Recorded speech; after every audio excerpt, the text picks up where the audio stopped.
Hello, everybody. Joining mid-sentence. Thank you for being part of the morning meeting experience. You'll notice Sean is not here. Sean is not here today. More on that in just a moment. Thank you for joining. And Friday, so we'll have our winners and losers and what to look for over the weekend. And Dan and our new host, our guest host, will run through the day, and then we'd love your questions. So if you want to be part of the conversation and you're here on the two-way platform, say it with me. Raise your hand. Say it with me. No smack in the chat. Say it with me. Peace, love, and understanding. We're very happy to have you all here. And there's a lot going on, as they say in the news business. So without further ado, everyone meet Larry O'Connor, who's filling in for Sean today. The host of O'Connor and Company, the morning show on the best radio station of my childhood, Washington, D.C.'s WMAL. Tim Brandt was on WMAL, too. We're talking about Ken Beatrice. These names will mean nothing to any of you unless you lived in Washington back in the day. But that is a powerhouse station. And the morning show was Hardin and Weaver. I'm sure Hardin you remember. And Weaver. I do remember Hardin and Weaver. Dominated. Incredible. Yes, and they dominated. Hardin, they were morning team, and Hardin has the distinction of not only being the morning man on WMAL, but he was the original voice of Smokey Bear. That's correct. That is, I can be a second source on that for all you right. all. Larry also is the host of the daily live streaming show. Larry, how'd you think of the name? Look at that. It's a astounding lack of creativity from the what time is Larry on? That's at noon. It doesn't conflict with any of your shows, Mark. Yeah, that's good. So noon, and people can listen to it on townhall.com. Where can they listen? They can get it on all the platforms: YouTube, Rumble, Facebook, and also at all the town hall sites. And then is it on demand as a podcast later in the day? Absolutely. All right. Larry, what else should people know about you? Got a great pocket square. Matches. This is my homage to Dan. You should. I guess the most noteworthy thing about me is that I make my own yogurt at home. Believe it or not, I am a right-wing, conservative, Trump-loving dude who makes his own yogurt. Also, this is a new career for me, relatively new. 15 years now I've been in the commentary, columnist, radio show business. Before that, I worked in the Broadway theater, actually, not as a performer, but as a manager. I worked for the Schubert Organization in New York for 5 years, owner and operator of 17 Broadway theaters. And then they moved me to Los Angeles, where for a decade I was the manager of the Schubert in Los Angeles. And that was my old career until Andrew Breitbart, the visionary internet icon, discovered me and sort of pulled me out of that life. And I started writing for him when he first started, before it was Breitbart News. He had Big Hollywood and Big Government, the fledgling news sites that he began, that has now become the Breitbart News Network. But I was I think I was the 7th employee of the company back in the day. Larry, that's all incredible. And I mean that. So interesting. Where'd you live when you lived in Gotham City? I lived in Carroll Gardens for a while in Brooklyn, and then the Upper East Side, but eventually Jersey City. And what were the big shows you worked on? Well, in New York, I worked for the main corporation, but it was the time when Les Miserables and Phantom of the Opera. It was the early 90s. They didn't launch then, but they were mainstays, right? Or did they launch? No, they actually, Les Mis opened in '87. I think Phantom was '91. And then when I moved to Los Angeles, I did national tours, but we did do the American premiere of 2 major productions. Sunset Boulevard, Andrew Lloyd Webber's epic with Glenn Close, that premiered in LA. I saw that when it came here. It was excellent. And by the way, Phantom of the Opera always on the Mar-a-Lago playlist, right? That's right. Oh, yes. Trump's favorite. Trump loves Andrew Lloyd Webber. It's amazing. Well, and what was the other show besides Sunset that you launched in LA? Ragtime. The Ragtime, which was the musical version of the epic turn of the century novel. Yeah. It's a great show as well. And did you go to a lot of Broadway when you were here? Oh, God, yes. But I was starving, of course, so I would go for free. In fact, I would also, so this is funny, the executive secretary of the vice president of Schubert used to be an executive secretary at Madison Square Garden. And this was during the Rick Pitino, Patrick Ewing, Mark Jackson era. And they couldn't, believe it or not, they had a lot of empty seats at the Garden. There were a lot of empty seats. Coming off of the Huey Brown era, right? And so I got to go down and see a ton of Knicks games during those early seasons when they were young. Right. It was a blast. One more question about Larry, and then we're going to take a poll. So be ready to vote, not with your yellow hand, but with your physical hand. My inclination now is to ditch the rundown and just talk to Larry about his life for the whole hour. So I'm going to ask for a show of hands of who's for that and who wants a regular show. Larry, when you lived in New York, were you already a conservative, or did that come later? I was. So I grew up in Orange County, California, which, Yeah. as you'll So, remember, I think it was yeah. the 84 election. Yeah. Reagan referred to it as where Yeah. good Republicans go to die. Yeah. B1 Bob Dornan was my congressman, Yeah. right? Oh. But here's the thing, Larry. Yeah. There's no more, forget Harvard, Madison, Wisconsin. There's literally no more liberal community than the Broadway community. Yes, I like to say that. Did your colleagues know you were conservative? Yeah, well, first of all, I didn't know that it would be a problem to be a conservative until I was in the office for a while and I started hearing the conversations. And then I realized, I like to say the entertainment industry leans to the left and the theater industry leans so far to the left that it's fallen and it can't get up. Yeah. So were you ostracized, or that was in the pre-ostracization days? I learned pretty quickly to keep it in the closet. Oh, no, there was ostracization back then. Everyone thinks this is a new era under Trump where people get canceled. Larry was not the only Absolutely member not. of the Broadway community keeping it in the closet.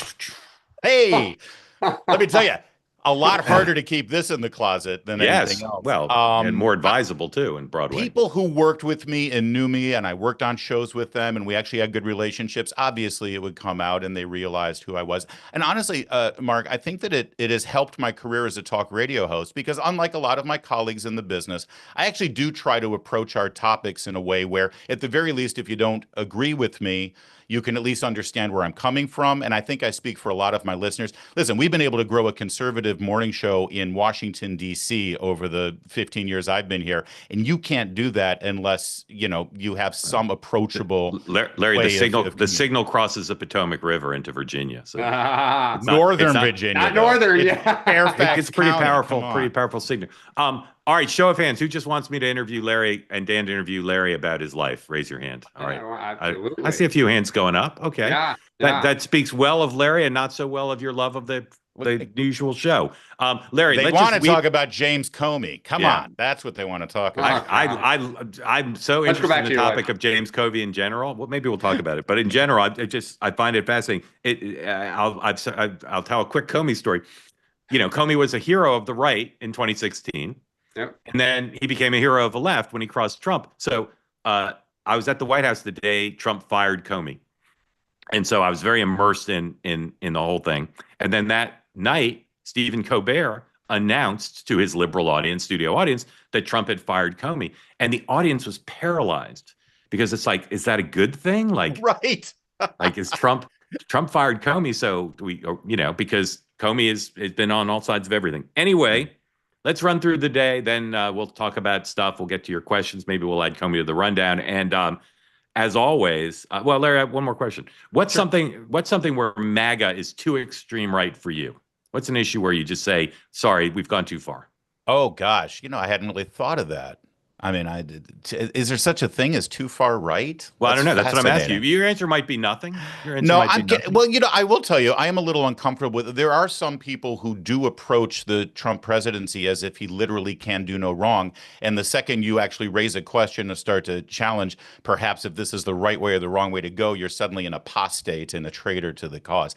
That bothers me. I didn't like it when supporters of Obama behaved that way, and I certainly don't like it with Trump. Here's the bottom line. I don't trust politicians inherently, whether they're conservative or liberal, because they're politicians. And so if I raise a question and a challenge as to whether Trump is doing the right thing, we deserve to ask those questions. We must ask those questions. That's the whole point in a free republic.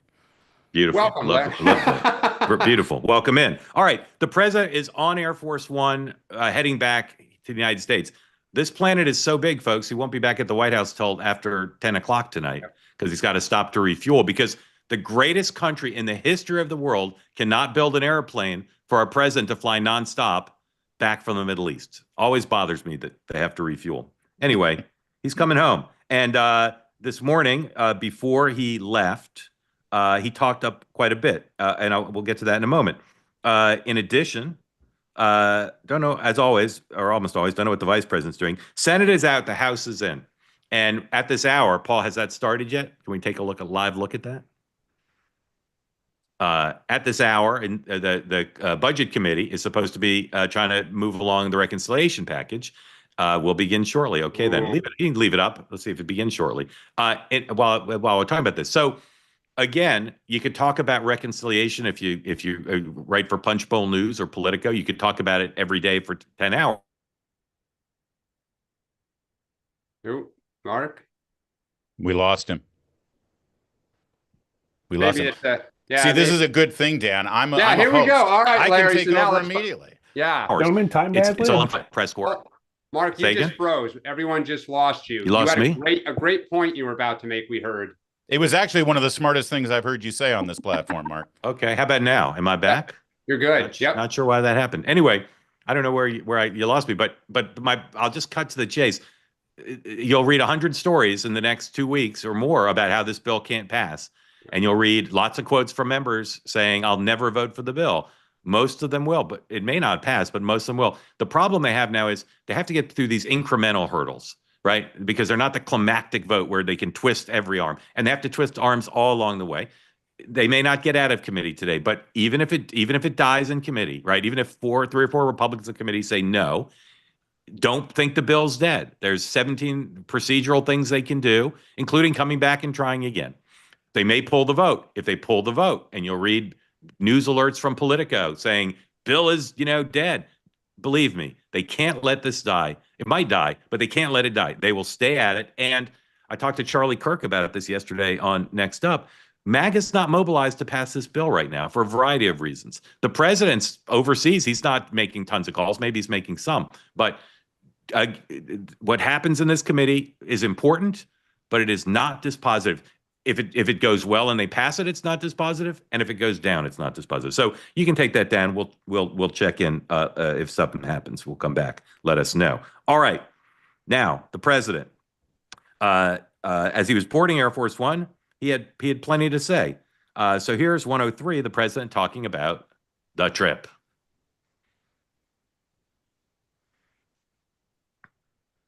Thank you very much. This was a great and just an amazing day.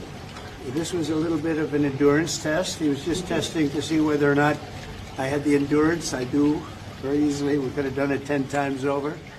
But what a beautiful job. It's made easier by the incredible work you've done. So thank you very much. On behalf of a lot of these people that came with me, congratulations. Beautiful job. Nothing like it. All right. That wasn't boarding Air Force One, but that was shortly before he left. Here's the president talking about the Ukraine talks, 104.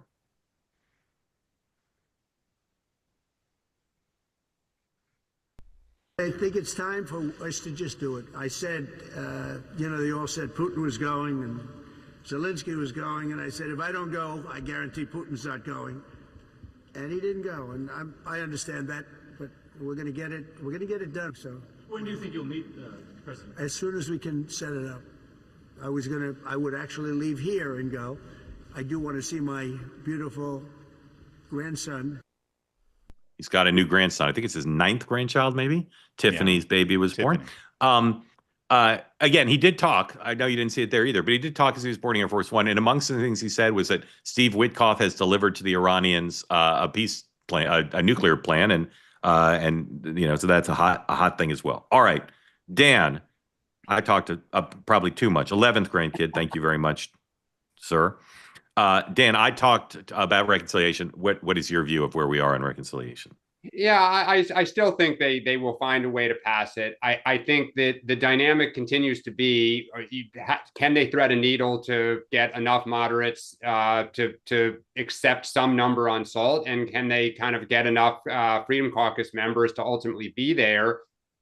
I think that the challenge they have right now is on budget. They need 4 Freedom Caucus members to approve it. So this is kind of maximum leverage right now here and at the Rules Committee, where Freedom Caucus members dominate. When they get to the floor, the moderates have a much better leverage. And I still think at the end of the day, the Freedom Caucus is going to get rolled.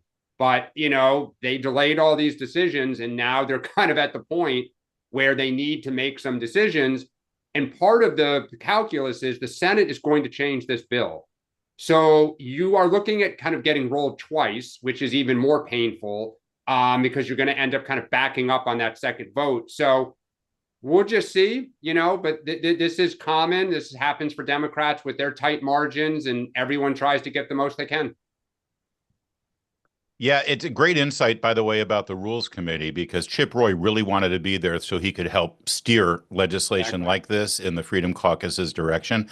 But the calculus here, and I think you guys have been discussing this for the last couple of weeks, is what's going to be the bigger pain threshold, losing an actual House seat in a moderate district to a Democrat versus primarying a Republican that you may have a good relationship with, but if he gets primaried, it's just another Republican seat. And I think it's obvious they're going to be more concerned about losing those moderate seats. Yeah. It's one of the rare times that is true. Usually the moderates get rolled in both parties. But in this instance, I think, they're calling them the majority makers, and they're not wrong. And by the way, Trump's done it. I mean, he can point to a track record of saying, listen, I primaried these guys, and they're not your colleagues anymore. He's got a track record of doing that, and if he has to do it, he will. Yep. Yeah. Okay. Let me ask you this question, and I'm going to ask it as a binary, even though I think the answer is probably somewhere in between. So right now, Speaker Johnson gave the moderates a bunch of stuff, phasing in some stuff on requirements and raising SALT to a ridiculous, un-American level, et cetera, that SALT cap. And now the sort of conventional wisdom is now he's got to give some stuff back in committee, maybe even today, to the Freedom Caucus. Is it A, that Johnson geniusly gamed the whole thing out, and he's doling the stuff out on a pre-recorded plan, knowing that you piss him off, but then you give him something, so you bring him on board? Or is this all ad hoc, Dan? Oh, I think there's a little bit of a plan here. I mean, they knew they were going to have to thread this. They knew that the seesaw was going to the pendulum was going to go back and forth a little bit. I do think to some extent you're making it up as you go, because the asks are being kind of made up as they go. And one thing I found interesting is the Freedom Caucus is beginning to openly talk about, we're going to lose the majority. This is our one chance. Yeah. So what if the moderates go down? Yeah. They're probably going down anyway. So let's just go for broke, which, by the way, is exactly what some Democrats said on healthcare and stuff, which is ironic. And I will say I find extremely admirable this notion of you can't do the right thing because of the next election is insane. If you're there to do something, do it for both parties. True. Yeah, for both parties. All right. Nobody votes for somebody to win the next election. They vote for somebody to do something right now. Yeah, you're right. Yeah, or say, I know I'll lose, but it's the right thing to do. Like if they're a serious party about spending restraint, do it now. You'll literally never get a better chance. I do think Mike Johnson's political abilities and political acumen is one of the most underreported and underestimated skills in Washington. Totally agree. How many times have we heard that he's lost it? He's no way he can win, and he always pulls victory. So I'm not counting him out. And you read in those gossipy Hill publications that there's grumbling now about his leadership style. It's like whatever. Results matter. He's done an extraordinary job so far. All right. Someone put in the chat a few minutes ago, I don't read the chat, but I do read my emails. And I've gotten a lot of emails lately from people saying, you're not covering what's happening. Trump's poll numbers are going up. You're liberal media, you're covering it up. And it's true that there was a Reuters poll earlier this week. There's some polls showing him ticking up. But I said, well, margin of error. If Trump's poll numbers were going up, the onus would be on us to say, well, why? What's happening? And the reality is, stuff has happened, including with the tariffs, which the press looks as like a political disaster. They could be raising Trump's numbers. It could. There's reason to think that could. Action, fighting China, America first. There's reasons to think his numbers could go up, not by a lot. So I was skeptical about this concept until I saw one poll. Don't want to overreact to one poll, but here's a poll from Emerson of New Jersey voters. They asked Donald Trump and the Democratic Governor Phil Murphy, fave, unfave. Look at Trump's fave, unfave there. Favorable, approve, disapprove. Sorry, approve, disapprove. Basically even. Basically even, better than the Democratic governor in New Jersey. Yeah. So Larry, don't say this one poll is gospel and this means Trump's super popular in New Jersey or anywhere else. But is it the case, do you think, that Trump's, whether his numbers have gone up or not, is there reason to think that that's a plausible thing, that in the last couple of weeks, things have happened in a way that maybe his approval rating is slightly higher, at least? Well, like watching the budget committee. Go ahead. Yeah, like any good radio talk show host, I always assume that every poll is wrong unless I agree with it, and then it's or the people's poll. The people's poll. Yeah, people's poll. But I think that there's a constant weight on Trump's numbers. I think this has been historic. I think that it's always going to be reported lower than they actually are. Number one, because of the coverage that he has. I mean, no politician has been covered in the negative and frankly unfair fashion that he has for the last 10 years. Yet he still continues to survive and win, for that matter. But I also think that just the way polling is in general, it's always the support for Trump always appears to be somewhat underreported. So if you're seeing it flat, as you just said, Mark, and he's basically hasn't gone up, hasn't gone down, to me, that's a win. That's a victory, especially considering the coverage that he's had on the economic front for the last couple of months on the tariffs, brutal egg prices, all of that. Yeah, Dan. Yeah, I think it is likely that his numbers have come up slightly because in the last, let's say, 3 weeks, he has slowly begun to get out of the tariff stuff. And so what you had in the headlines are deals, right? Deal with China, even though it isn't really a deal, but it was reported as a deal, sold as a deal with England. The markets have come up. I think they've almost erased all of the Liberation Day losses. So he's had some good news in the broader market. If you look at your 401k, we'll see if inflation starts to rise, that could change. But I don't think he's ever going to really go below 41, and he's probably not really going to get much higher than 50. So if he is now up around 45, 46, 47, I guess, in New Jersey, that sounds about right, considering he's had, and the trip has been a success this week. Yeah. I don't know when Emerson was in the field, but if they started Monday, Tuesday, Wednesday, I think it was on the front end of the trip. So yeah, okay. Well, I can see it. And Dan, the inflation prices, forget about worrying about whether they go up. They're trending down. They've been trending down. We just got another month that beat the estimates. Plus yesterday's number of the wholesale prices, and in fact, not just a reduction in the increase, they're actually in negative territory when the street was expecting it to be up about 0.5%. All of this is trending in the right direction. And Mark, forgive me, that Emerson poll, you said it was New Jersey. Isn't something happening this November in New Jersey? Yeah, governor's race. Yes, yep. There's a governor's race. So the Democrats widely say will not be a contest. So, all right. We'll see. We'll keep watching the budget committee. Punch Bowl is reporting that Mr. Scalise, the leader, is meeting with the budget holdouts at some point today. I don't know if they're going to vote before Scalise meets with them, but they're continuing to express optimism. They're going to get the 3 or 4 holdouts enough on board with some adjustments to get the bill through. All right. Either of you want to say anything about Russia, Ukraine?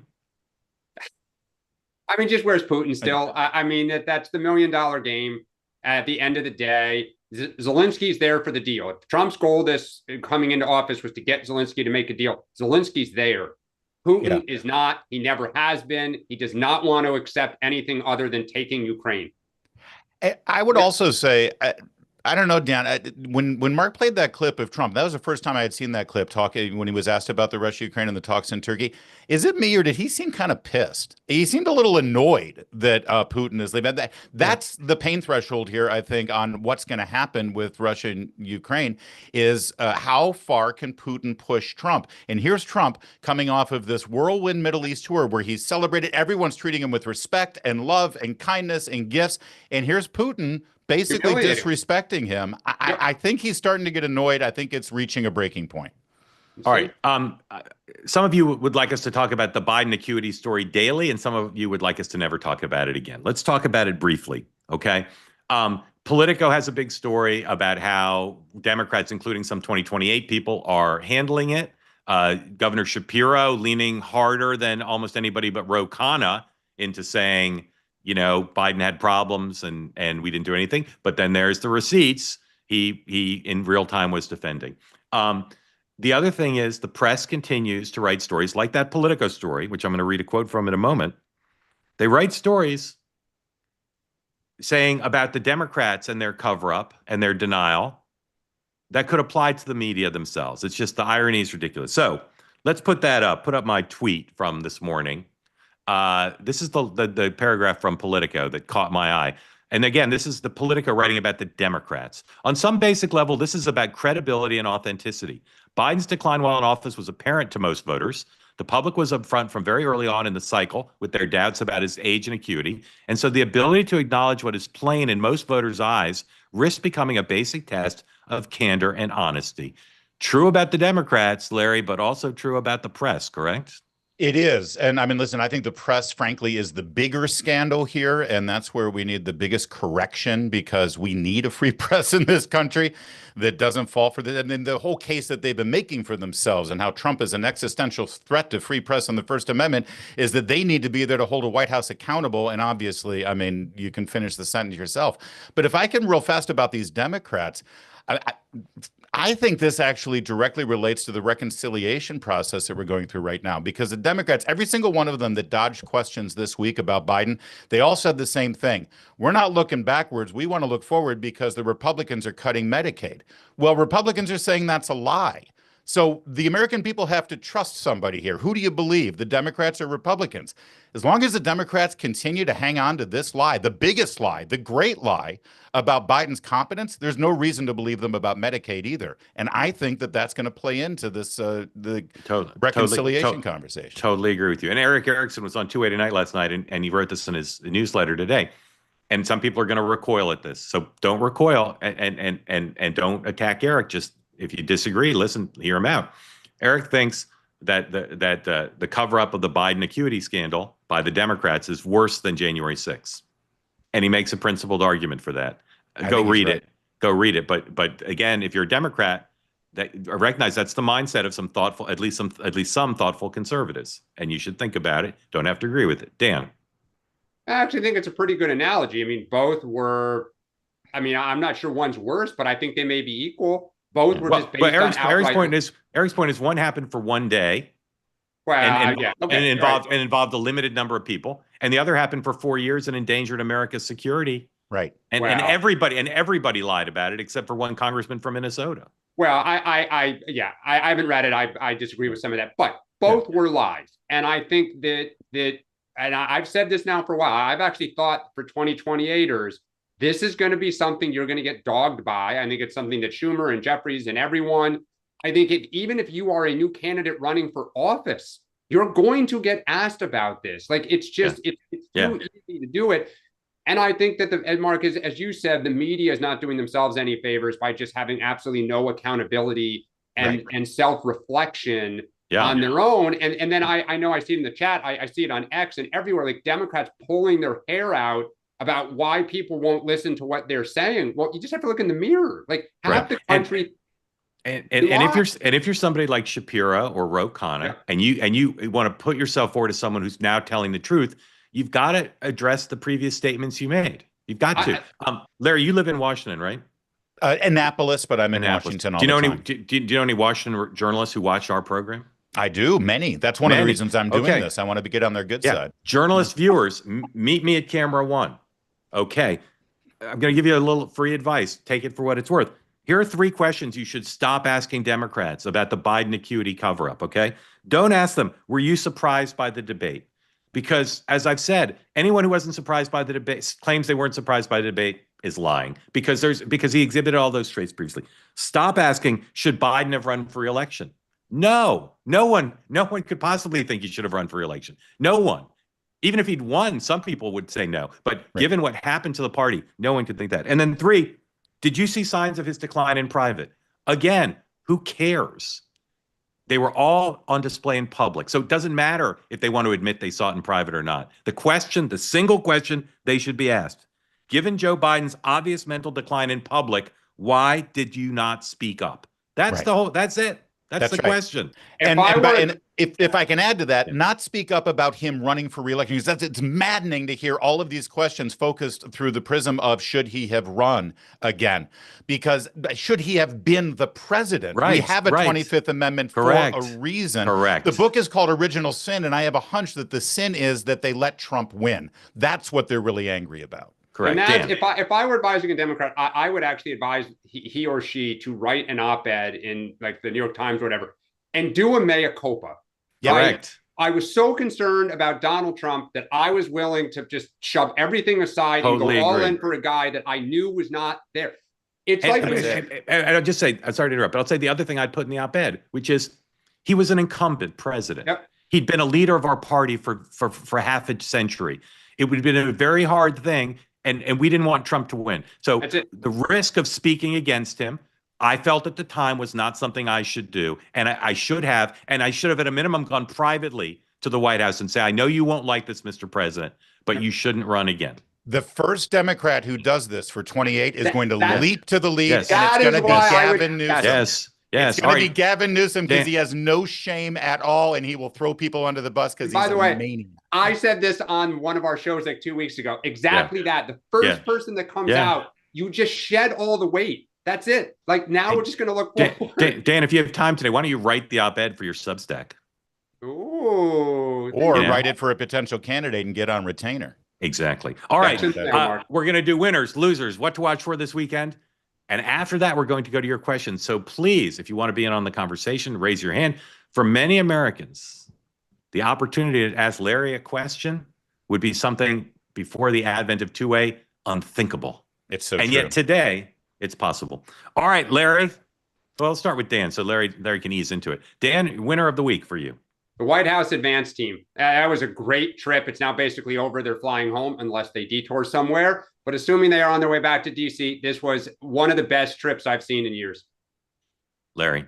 That's actually Sean. Sean gave me his winners and losers because he's just that desperate for attention. Sean's not here. He doesn't get his well, winners that was his winner of the week. Yeah. My winner of the week are people who bought my book about the 2024 election instead of Jake Tapper's book. It's all about how the media covered up for Biden, covered up for Harris, and lied about Trump. Shameless Liars. It's available on Amazon and Audible, narrated by the author. When did it come out? It came out first week of February. I was ahead of the game on this. So how are you the winner this week, Larry, regarding the book? How am I what? It's just a great plug. Come on. All right. Never mind. All right. Yes, Larry's the winner. Because we shouldn't give Jake Tapper money. We should give understood. it to me. Got it. And my it's family. A fill-in. Okay. And my children. How old are your kids, Larry? I've got 4, 25, 23, 20, and 18. Have you ever seen the video? 2 tuitions. Have you ever seen the video from my Bloomberg show where I put up a giant picture of Mitt Romney's grandkids and asked him to name them all? Yes, I did. That was a brilliant. I do remember. It's still one of my favorites. Yeah. Still one of my favorites. Dan, thank you. Dan, my winners. I know we're usually good to have different ones, but the White House advance team. It's just like it's obvious answer. A loser of the week, Dan.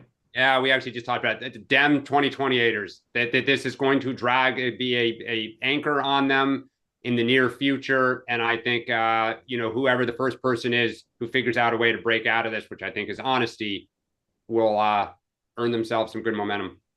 Larry. Sean's loser of the week is James Comey. For obvious reasons. Yeah. My loser of the week are Democrats on the Hill who really had a plan this week to go after Republicans now that we're actually in committee talking about reconciliation. They had their talking points about cuts to Medicaid, and none of it went anywhere, partly because of the Biden question and partly because Republicans were pretty good at exposing the Medicaid cuts or really Medicaid fraud. All right. My losers of the week, it's a tie. Jerry and Ben are the losers of the week for their performance at the Kennedy hearing. Order? I like to shake things up. Jerry and Ben. Nice. Dan, what are you looking for this weekend? I'm looking for the Madison Square Garden tonight. My Knicks, can they close out the Celtics? And the big Subway Series, can the Mets take down the Yankees this weekend?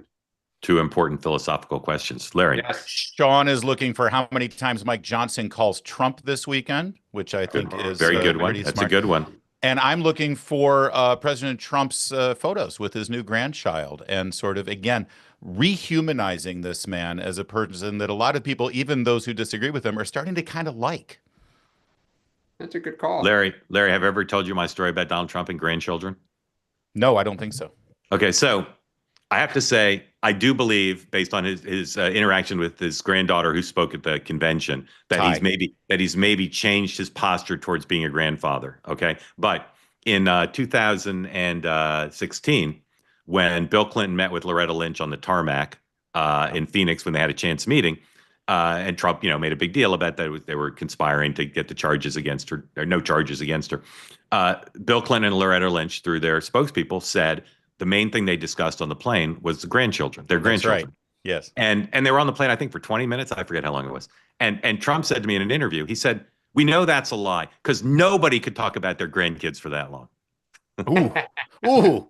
It's kind And of a cell phone, isn't it? It's like every grandfather or grandmother I know would be like, they could talk for, the whole day about their grandkids. But Trump's is like, I got them dead to rights because nobody could be that interested in their grandchildren. By the way, Mark, I do think he's changed. I broke that tarmac story when I was writing at hotair.com. It was reported on a local Arizona Phoenix TV Phoenix station. TV reporter broke it. So Larry, if they broke it, I expanded it to you the made it national. Larry, platform. I'll tell you, in the internet age and the social media age, the Phoenix station, I think, had a pretty wide reach on that one. So I'd like to hear more at a later date about how you broke that story. I believe it showed up in the WikiLeaks. John Podesta, remember when the WikiLeaks emails broke? Said that you broke it? Podesta forwarded my article to everybody on the campaign team saying this is a problem. Larry, I'm going to take this. Someday you and I are going to talk about whether Bob Novak or I broke the story about Bob Dole's vice presidential pick. But not today, because I've already told too many boring stories. It was Jack Kemp, by the way. It was. Thank you. I reported it first. May Bob Novak's memory be a blessing, but he did not break that story. I did. Andrea Mitchell also thinks she broke it now. Lastly, my what to watch for this weekend can be summed up in 3 simple words. Let's go Knicks. Thank you very much for playing. Larry, couldn't be happier to have you here. Let's see how you handle live fire, beginning with Joshua. Welcome in, Joshua. Unmute. Tell folks who don't know where you are and what is on your mind.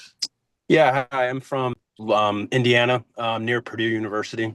Go Boilers, and also go Pacers. I think Pacers in 6 against the Knicks, and I think depth is the key issue there. All Dan and I care about, Joshua, is you think it's going to be the Knicks. So he's already got exactly. the Knicks winning. I can hear Sean screaming somewhere in the greater Washington area. Yeah, Joshua, welcome in. And just because Larry may not know this, Joshua's going to have not only peace, love, and understanding, but who's your values. So, Joshua, floor is yours. Thank you for being part of Two Way. So I think I want to, it's not really a question, but kind of more of a, the media, I think you guys give it a break a little bit when you stop at just the debate. I think the bigger issue is even what happened after the debate. The 3 weeks after the debate, they were like the greatest media of all time with how they handled Democrats and how they pressured them.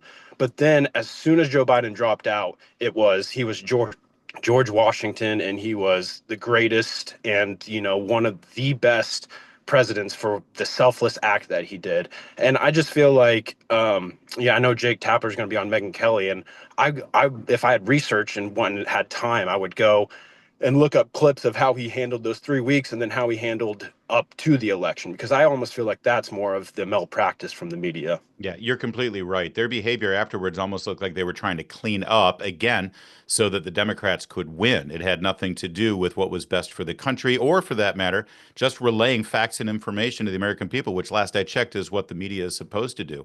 And also, let's not forget what they were doing for the 3 weeks leading up to the debate, where we had the trip for the D-Day celebrations, for the G8 summit, the Juneteenth concert in D.C., and the fundraiser, the infamous George Clooney fundraiser. Whenever people on my side of the equation, right of center media, pointed out what everyone could see with their obvious eyes, we were told we were propagandists, we were liars, we were engaging in cheap fakes, and the media ran with that narrative from Karine Jean-Pierre instead of actually examining the facts. The media comes out in no way the winner in any of this. Dan. I got nothing on Larry. He's 100% right on that. Josh, you're absolutely right. I mean, it is remarkable that once he dropped out, everybody kind of, moved on. And then there were people raising questions. Should he still be president? In fact, there was a fear on the right that if Harris became a sitting president, it might actually kind of lift up her stature. But the press wasn't doing it. No, exactly. That's my point. It was all on the right, but they just kind of pushed him aside. And I've said this at the time, and I'll say it again. It is stunning that from November 6th until January 20th, Donald Trump was essentially the president. I mean, both traveling abroad, whenever anything happened, Joe Biden, until those last 10 days, basically disappeared. And it was unbelievable. And if I could jump in on one more thing on that, it's like, who was running the White House? I know that the joke is that Joe Biden used the auto pen for everything, but that's not true. He didn't use the auto pen. Someone else did. He was running the White House. Yeah.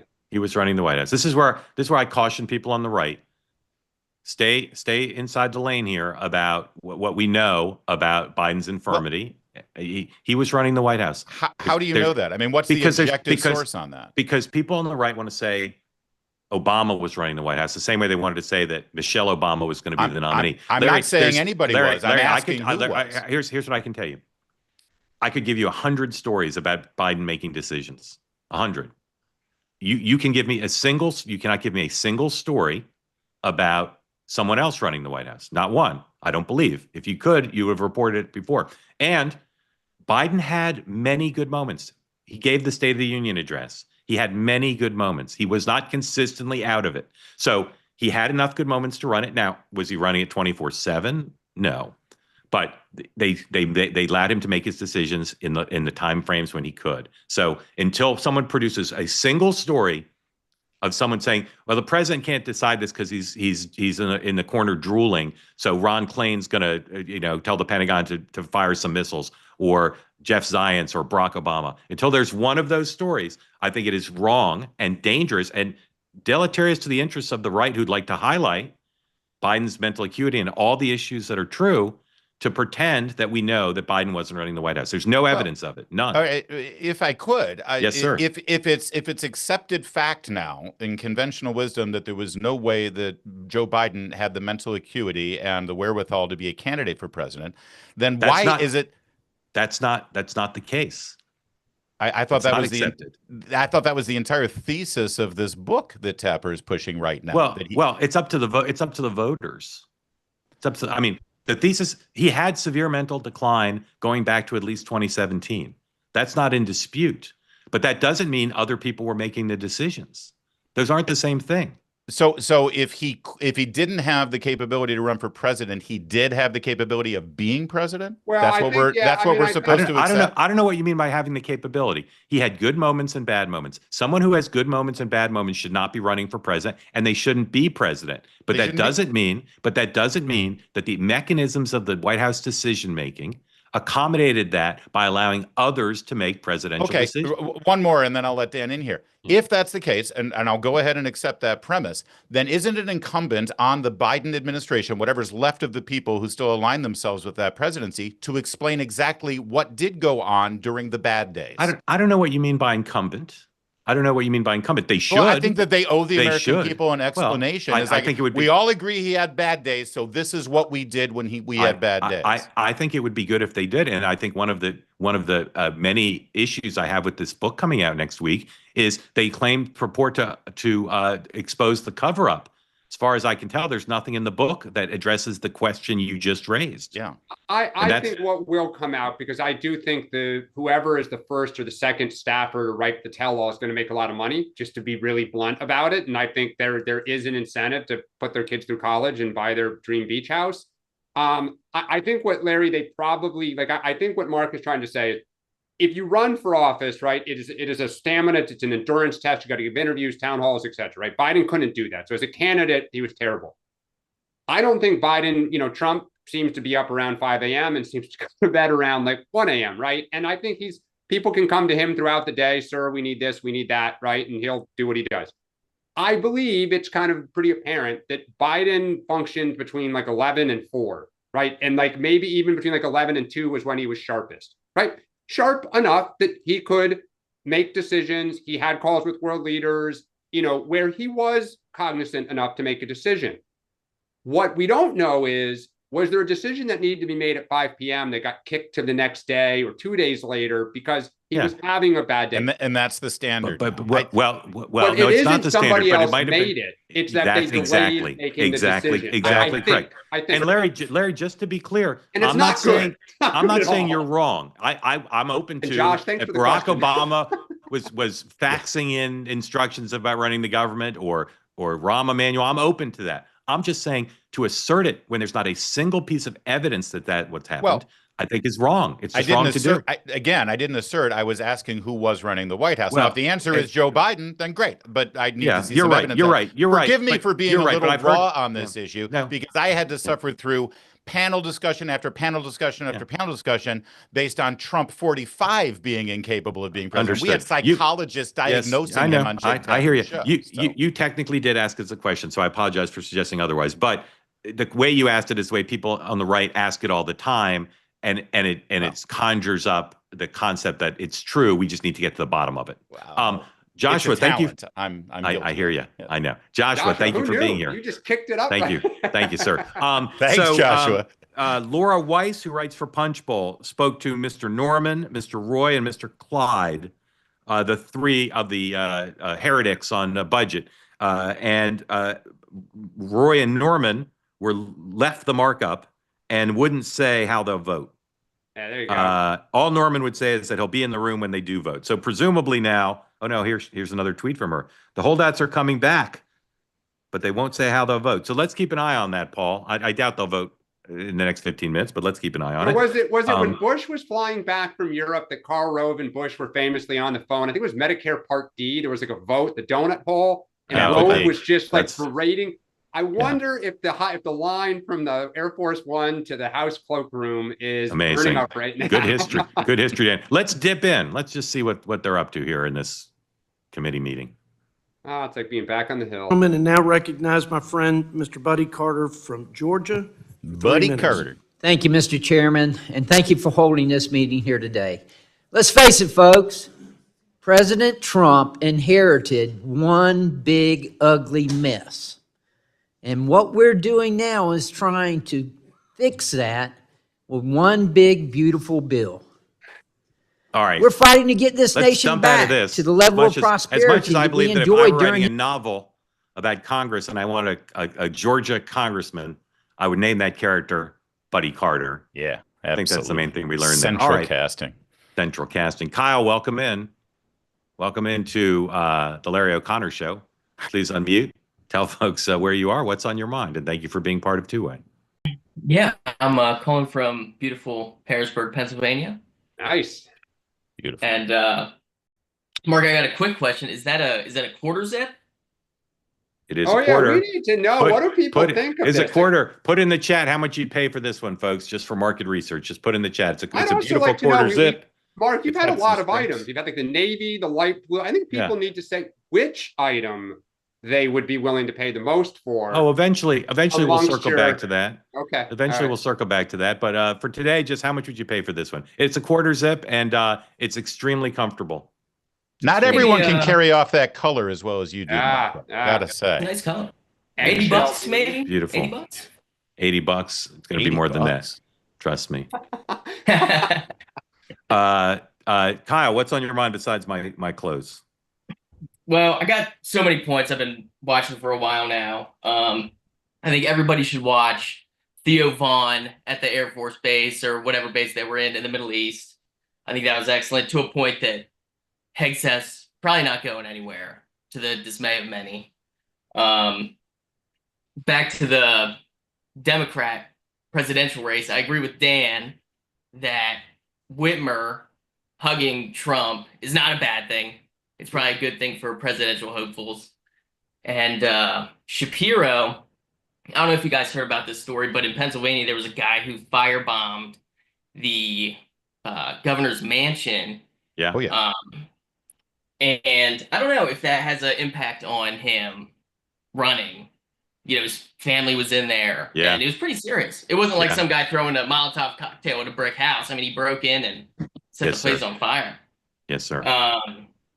But my question is, what happens to the media post-Trump, where they've been infatuated with him for 10 years, and they can't talk about him so much anymore?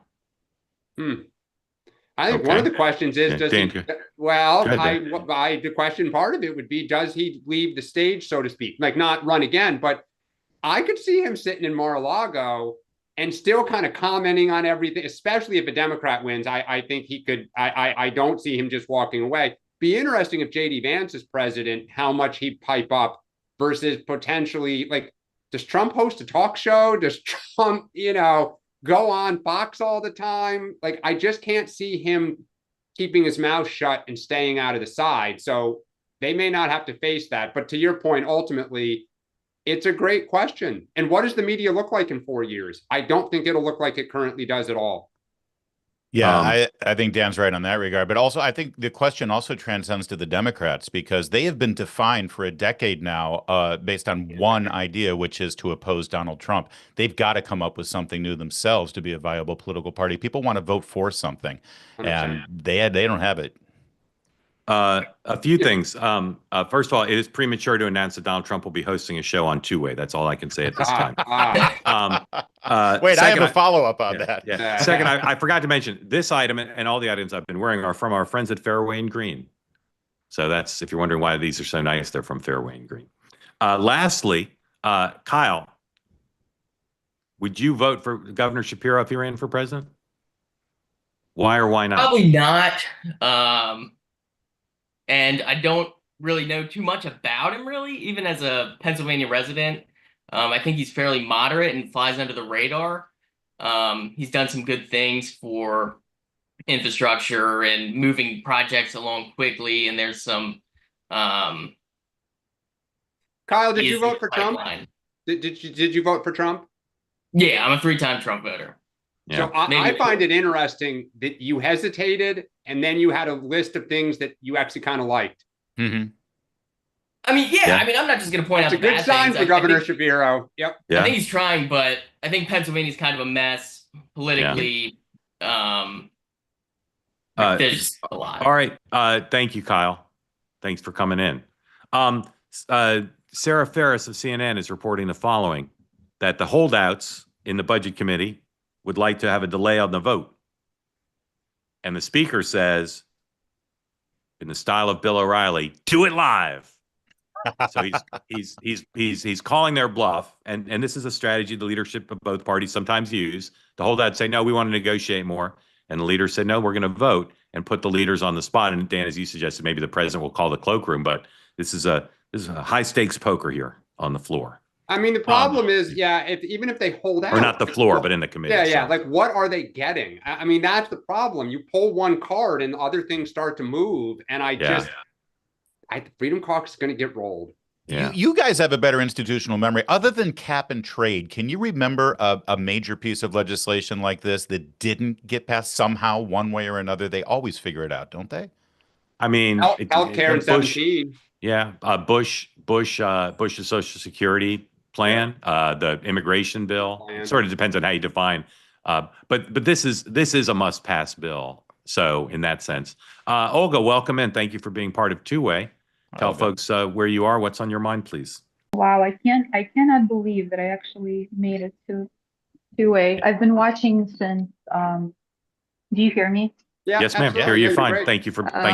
I've been watching since during the elections, I guess in the summer, and pretty passionate about the Maho movement. I was part of it. Where do you live, Olga? Near Scranton. Near Scranton. Okay, go ahead. Yeah. So I immigrated to U.S. in the 90s from Moldova, which was invaded by Russia at that time. So we, I kind of was around and we ended up here. But I was going to say about the Maho movement that I was part of it before it became popular, like in the teens, 2014. And it was interesting because our group of like crunchy moms, we had people who were, on the right, like religious people who would, consider like the whole movement from like a religious or conservative point of view. And we also had people on the ultra left that were kind of suspicious of special interests in corporations and the pharmaceutical industry. And we were fine. We were all getting along fine until the pandemic came. And as soon as it became like a thing, like vaccines and all of that came to the national stage, our whole group split into two. So now we have, the people on the left kind of went to the left, and then people on the right went to the right. And I was left in the middle. So I'm kind of curious about whether this is something that happens with a lot of topics where kind of people are able to get along until it becomes a national issue, and then the media kind of starts taking sides, and that's how it kind of tears people apart. And I'm wondering if there's a way back from that, because it seems like every single year, I mean, like even from like 80s, 90s, people are more and more radical. I mean, it could be related to the internet, social media, or whatever, but it doesn't seem like there's a way back. Like it pays to be radical. It pays to be, out, like, do performative outrage. Yeah. Olga, is literally one of the best questions in the history of the platform. So thank you for sharing that. How old are your kids? 14, 12, and 3. And how big was the group when it was at its full size of the moms? Just a couple of hundred. We were Russian. A couple of hundred.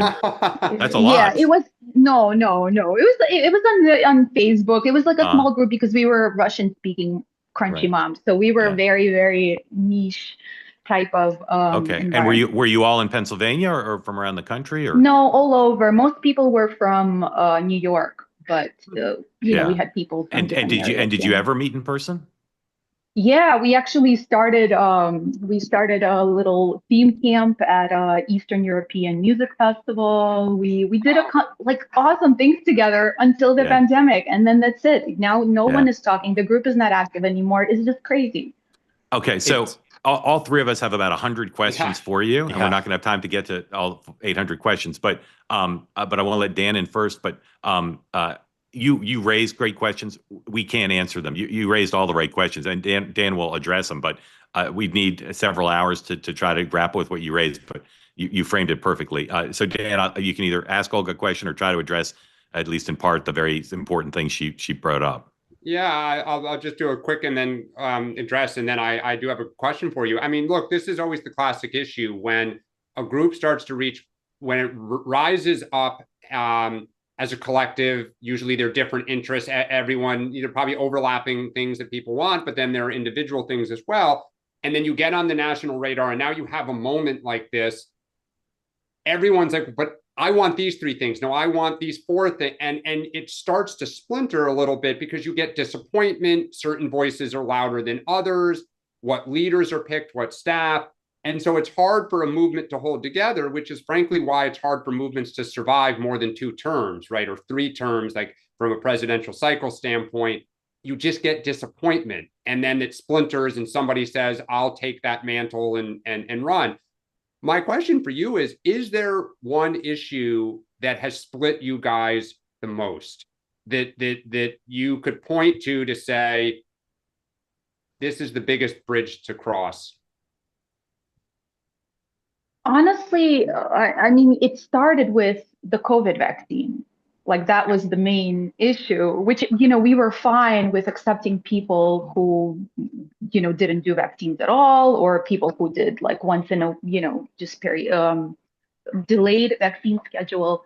But now it's basically the issue is that you cannot talk to these people because on the left mostly, because they're incapable of just listening to points of view. You like sometimes, like for example, with the COVID vaccine, I was skeptical because it's new. It was a new thing. There were so many instances in the history of pharmaceuticals where, a drug comes out and then it has repercussions for years to come.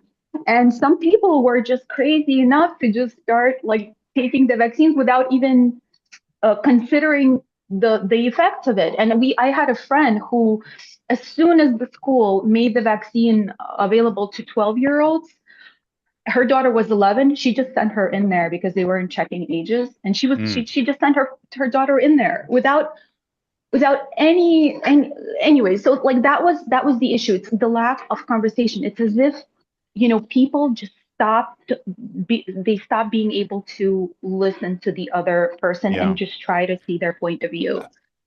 I think like this is happening kind of on the right now. I feel like now on the right, you're getting the same thing where they're like incapable of like trying to even listen to, the idea. I mean, I'm not, transgender issues. I'm not rooting for one side or the other. I think each community should do what they want, but like to kind of generalize the whole movement as one thing, it's difficult to speak to people like that, and that's how I think like it falls apart. I'm going to warn our affiliates, we're going to run a little bit over, thanks to Olga. Larry. But it's worth it. I promise. This is awesome. It's worth it. It's incredible topic. A quick side note, though, this is weird, but Russian-speaking Crunchy Moms was the name of my improv group in high school when I was still in the drama club. So, I mean, it's just weird that we're now connecting, Olga. I think part of this, and I'm going to reach back to my theater days, you know, you hear the word narrative a lot in the media and in politics. Narrative is just a euphemism for storytelling, right? You want to tell a story. That's how you can convey a message. That's how you can compel people. And in the media, especially during the pandemic, the storytelling was, well, the oldest of all time. When you look at the ancient stories, it's always good versus evil. It's good versus bad. It's these people are going to kill you. These people are trying to save you. So that heightened so much during the pandemic that if you didn't get the vaccine, you're killing my children. If you don't wear a mask, you're killing my grandmother. And it's kind of hard to reconcile that narrative if that's what you're hearing and that's what you're learning. And I think that sort of made things that much more heightened, and it made it so much easier for these groups to splinter this way over things that I think in other times wouldn't have split up a group. But my question is, are you encouraged by what the Trump administration has done with Robert F. Kennedy Jr., with Jay Bhattacharya, with all of the appointments that they've put into these key positions to sort of right that ship and send a message to moms like you that they get it, there will be accountability, and they take it seriously? Yeah, with Jay, I was following him from the beginning. You know, I was so happy to see Dan here just because my Democratic friends kind of went more to the left. So I was left in the middle. But with Jay, I completely agree. I mean, he's rational, he's using science. You know, there's reason to listen to him.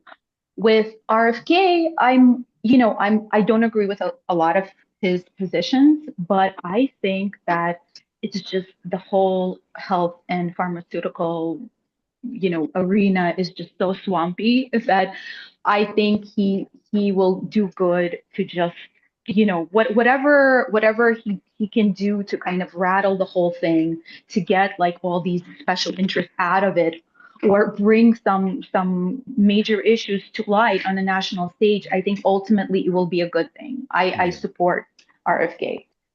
Even Olga, though I didn't vote for Trump, I didn't vote for any of it. I'm more on the left, Yeah. Did you vote for Harris? I did. You did. Okay. Yeah. But my main issue is the Ukraine issue. That was kind of the thing that is on my mind in the last couple of years. I just think it's extremely dangerous, but that's the main reason. Like I might have not voted for anyone if the war was not happening. Well, I asked if you voted for her, not just. Olga, I know I'm speaking for a lot of people who are listening now and will watch the show later, that your story will stay with us. It resonates. Immigration, COVID, mom culture, Maha. And I have two requests. I'd love for you to come back often, but particularly when we're doing Maha shows, we'd love to have you be part of that conversation. And if you can convene your group, I don't know if you're still in touch with them. We'd love to have all 200 of you. We'd love to have all 200 of you on two-way and try to talk it out. I'm not kidding. I would love a Mark Halperin focus group of that group exactly. on some Maha issues. So if you can come back with one Democrat and one Republican or more, we'd love to do that. So the floor is yours. Very grateful to you for doing that. Thank you so much. Thank you for being on. Please come back regularly. Bye. So Larry is multilingual. We now know. And Larry is an incredible craps player. Am I right? Who told you that? Oh, I think I know who told you that. It turns out Larry is good friends with Two-Way's own Meghan McCain. That's right. That's right. Megan turned on the show. It's like, Larry's on.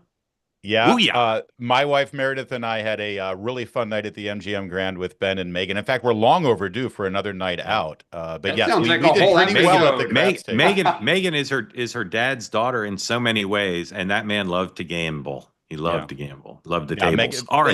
Megan and I are we're very good friends. Ben and Megan, we love them. Delighted. I wouldn't have opposed you guest hosting if I'd known. Just kidding. Larry, we couldn't have. No, I'm not. We couldn't have loved having you on more. And I know I'm speaking for pretty much everybody. You just stepped right in, and just very grateful to you for making time. Well, Sean is a great mentor of mine. He's been, he's 20 years older than me, obviously, and he's taught me everything that I know. Yeah. All right. So update on our day's big story before we go. You think I might be talking about the budget committee hearing, but no, the Subway series. Roll tape. I thought it's great. We're recording, right? Just hit that really quick. What do you think of Yankee Stadium in comparison? That's everything I needed to know. He said so much without saying a word. That's acting. I mean, Kind of blah. it's very corporate. Oh, wow. Even the Yankees fans are agreeing. It's very corporate. Where's the soul? Where's the It's spirit? very corporate. When I think Bronx, I think corporate. I like Yankee Stadium more, but in any event, big weekend here in Gotham City for sports. The city that now sleeps far too much. We'll all be up late watching. Dan, thank you. Larry, come back anytime. Love having you on. Appreciate it. Come on, I had a come on the blast. evening. Come on the evening show too. Anytime. All right, maybe a guest host for me on the evening show. I am Mark, America's guy. Mark, who do you have coming up tonight, by the way? Yeah. Thank you for asking. I was about to get to that. We had somebody, but they had to cancel because of family emergency. So currently it's open. Maybe Olga will be on. I don't know, but it's wide open. I'll be there, and we'll talk about today's news. Here's one of the two things. Thank you for reminding me. I am going to the game. I said this yesterday, and I got no takers. I need a place to do the show near near Madison Square Garden tonight. So if you got an office that's empty near Madison Square Garden, please let me know. So I got to be right there at 6. You should email our friends at GSG. They're right across the street. Jeff Pollock and co. No. They're further downtown. They're right Penn Station. Unless they moved, they're at one Penn Station. I don't think they are. I thought I just had lunch with one of them, and we were further downtown. Anyway, please contact me if I can do this show from your office near Madison Square Garden. Yes, Larry. Sean Spicer has Stephen K. Bannon tonight. Oh, that's I right. want to make sure that I plug the hell out of that. Thank you for that. And for you Talk Radio listeners, I'm filling in. You talk about fill-in host. I'm filling in for Mark Levin tonight from 6 to 9, coast to coast on that. Amazing. Mark You'll Levin miss the first half. Larry, where can people see your work on a regular basis? Whatever video platform they're watching on right now, you can catch me at noon every day. Well, not every day, Monday through Thursday on The Larry Show, or you can listen live 5 a.m. to 9 a.m. on WMAL.com. Folks, don't let this be the only opportunity in your life to enjoy Larry's content. Please use this opportunity to spend part of your day with Larry when you're not here on Two-Way. And then a reminder, a new episode of Next Up, where I interview the extraordinary gentleman from Arizona. Dan, who am I talking about? Charlie Kirk, the great Charlie Kirk. And Megan and I talk about the Biden stuff. And Megan is her usual spicy, salty self in run through it. And then another monologue from me on the media and the Biden thing and why this is an opportunity for the media to come clean rather than pretend what happened didn't happen. So that's available on YouTube, on Next Up YouTube channel, and wherever you get your finer podcasts. We will be back on Monday for this program at 9 a.m. And as Dan and I will say in unison, our final 3 words together. Let's go, Knicks. That's right. Thank you all for watching. See you on Monday. And I'll